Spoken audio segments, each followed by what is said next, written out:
Você já deve ter ouvido falar que o amor é lindo e beleza não deveria ser um problema, especialmente quando se fala em amor. Mas a beleza foi justamente o problema nessa história. Hoje falaremos de Psique, a mais nova de 3 filhos de um rei de Mileto. Linda jovem, era o que todos diziam. Tão linda que as pessoas de várias regiões iam admirá-la. As pessoas também lhe rendiam homenagens que só eram devidas à própria Afrodite. Ofendida e enciumada, a Afrodite enviou seu filho Eros para fazê-la apaixonar-se pelo homem mais velho e vil de toda a terra. Porém, ao ver a sua beleza, foi o Eros que se apaixonou. O pai de Psique chegou a pensar que havia ofendido os deuses, pois suas outras filhas encontraram maridos e, no entanto, Psique permanecia sozinho. Através de uma consulta ao oráculo, o rei recebeu uma ordem para que enviasse sua filha ao topo de uma solitária montanha, onde ela seria desposada por uma terrível serpente. O que ele não percebeu é que o próprio Eros havia se passado pelo oráculo. A jovem, aterrorizada, foi levada ao pé do monte e abandonada por seus parentes e amigos. Conformada com seu destino, Psique foi tomada por um profundo sono, sendo então conduzida pela brisa gentil de Zéfiro a um lindo vale. Ao acordar, caminhou por entre as flores, até chegar a um castelo. Notou que lá deveria ser a morada de um deus, tal a perfeição que podia ver em cada detalhe. Tomando coragem, entrou no deslumbrante palácio, onde todos os seus desejos foram satisfeitos por ajudantes invisíveis, dos quais só podia ouvir a voz. Chegando à noite, foi conduzida pelos criados a um quarto de dormir, certa de que ali encontraria seu terrível esposo. Começou a tremer quando sentiu que alguém entrara no quarto. No entanto, uma voz maravilhosa a acalmou. Logo em seguida, sentiu as mãos humanas acariciarem seu corpo. A esse amante misterioso, ela se entregou.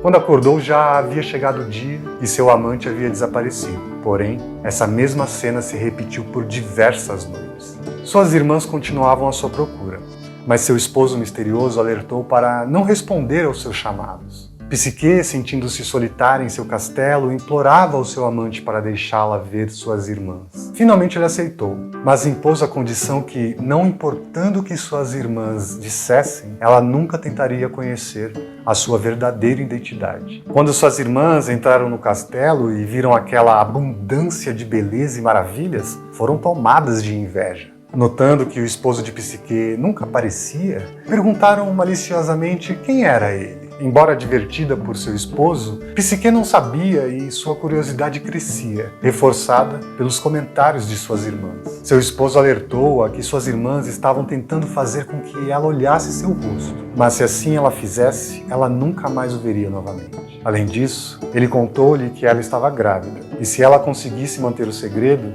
ele seria divino. Porém, se ela falhasse, ele seria mortal. Ao receber novamente suas irmãs, Psique contou-lhes que estava grávida e que sua criança seria de origem divina. Suas irmãs ficaram ainda mais enciumadas, pois, além de todas aquelas riquezas, ela era a esposa de um deus. Assim, trataram de convencer a jovem a olhar a identidade do esposo, pois se ele estava escondendo seu rosto era porque havia algo de errado com ele. Ele realmente deveria ser uma horrível serpente e não um deus maravilhoso. Assustada com o que suas irmãs disseram, escondeu uma faca e uma lâmpada próximo à sua cama, decidida a descobrir quem era seu marido e, se ele fosse realmente um monstro, matá-lo. Ela havia esquecido completamente dos avisos de seu amante, de não dar ouvidos às suas irmãs. À noite, quando Eros descansava ao seu lado, Psique aproximou a lâmpada de seu rosto, esperando ver uma horrenda criatura. Mas, para sua surpresa, o que viu, porém, deixou-a maravilhada. Um jovem de extrema beleza estava repousando com tamanha doçura que ela pensou em tirar a própria vida por haver duvidado. Enfeitiçada por sua beleza, demorou-se admirando o deus alado. Não percebeu que havia inclinado de tal maneira a lâmpada que uma gota de óleo quente caiu sobre o ombro direito de Eros, acordando-o. Eros olhou-a assustado e voou pela janela do quarto, dizendo: "Tola Psique, é assim que retribui o meu amor? Desobedeci ordens de minha mãe, tornando você minha esposa? Me julgavas um monstro e estavas disposta a me matar? Vai, volta para junto de tuas irmãs, cujos conselhos pareces preferir. Não lhe imponho outro castigo, além de deixar-te para sempre, pois o amor não pode conviver com a suspeita." Quando Psique se recompôs, notou que o lindo castelo à sua volta desaparecera e que se encontrava bem próxima da casa de seus pais.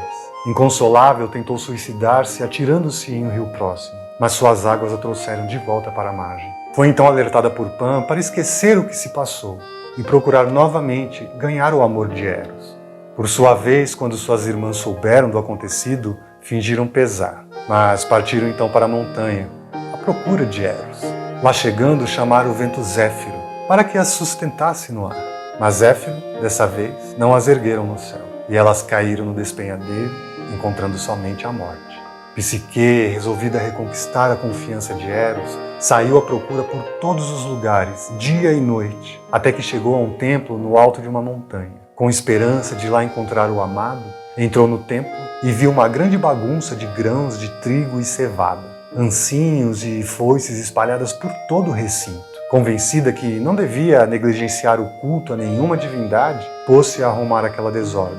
Deméter, para quem aquele templo era destinado, ficou profundamente grata e disse-lhe: ó Psique, embora não possa livrá-la da ira de Afrodite, posso ensiná-la a fazê-lo com suas próprias forças. Vá ao seu templo e renda a ela as homenagens que ela, como deusa, merece. Afrodite, ao recebê-lo em seu templo, não escondeu sua raiva. Afinal, por aquela reles mortal, seu filho havia desobedecido suas ordens, e agora ele se encontrava em um leito, recuperando-se da ferida por ela causada. Como condição para seu perdão, a deusa impôs uma série de tarefas que deveria realizar. Tarefas tão difíceis que poderiam causar até a sua morte. Primeiramente, deveria, antes do anoitecer, separar uma grande quantidade de grãos misturadas de trigo, aveia, cevada, feijões e lentilhas. Psique ficou assustada diante do trabalho, porém uma formiga que passava ficou comovida com a tristeza da jovem e convocou seu exército a isolar cada uma das qualidades de grãos. Como segunda tarefa, Afrodite ordenou que fosse até as margens de um rio, onde ovelhas de lã dourada pastavam, e trouxesse um pouco da lã de cada carneiro. Psique estava disposta a cruzar o rio, quando ouviu uma voz dizer que não atravessasse as águas do rio até que os carneiros fossem descansar. De outro modo, seria atacada e morta pelos carneiros. Assim feito, Psique esperou até o sol ficar bem alto, atravessou o rio e levou a Afrodite uma grande quantidade de lã dourada.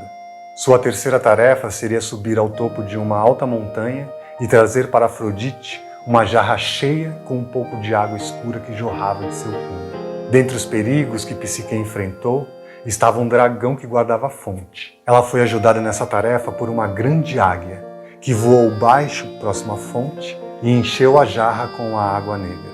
Irada com o sucesso da jovem, Afrodite planejou uma última, porém fatal tarefa. Psique deveria descer ao mundo inferior e pedir a Perséfone que lhe desse um pouco de sua própria beleza, que deveria guardar em uma caixa. Desesperada, subiu ao topo de uma elevada torre e quis atirar-se, para assim poder alcançar o mundo subterrâneo. A torre, porém, lhe deu instruções de como entrar numa caverna para alcançar o reino de Hades. Ensinou-lhe ainda como passar pelo cão Cérbero e deu-lhe uma moeda para pagar a Caronte pela travessia do rio Estige, advertindo-a: quando Perséfone lhe der a caixa com a sua beleza, toma o cuidado de não olhar dentro da caixa, pois a beleza dos deuses não cabe a olhos mortais. Seguindo essas palavras, conseguiu chegar até Perséfone, que estava sentada imponente em seu trono, e recebeu dela a caixa com o precioso tesouro. Tomada, porém, pela curiosidade em seu retorno, abriu a caixa para espiar. Ao invés de beleza, havia apenas um sono terrível que dela se apossou. Eros, curado de sua ferida, voou ao socorro de Psique e conseguiu colocar o sono novamente na caixa, salvando-a.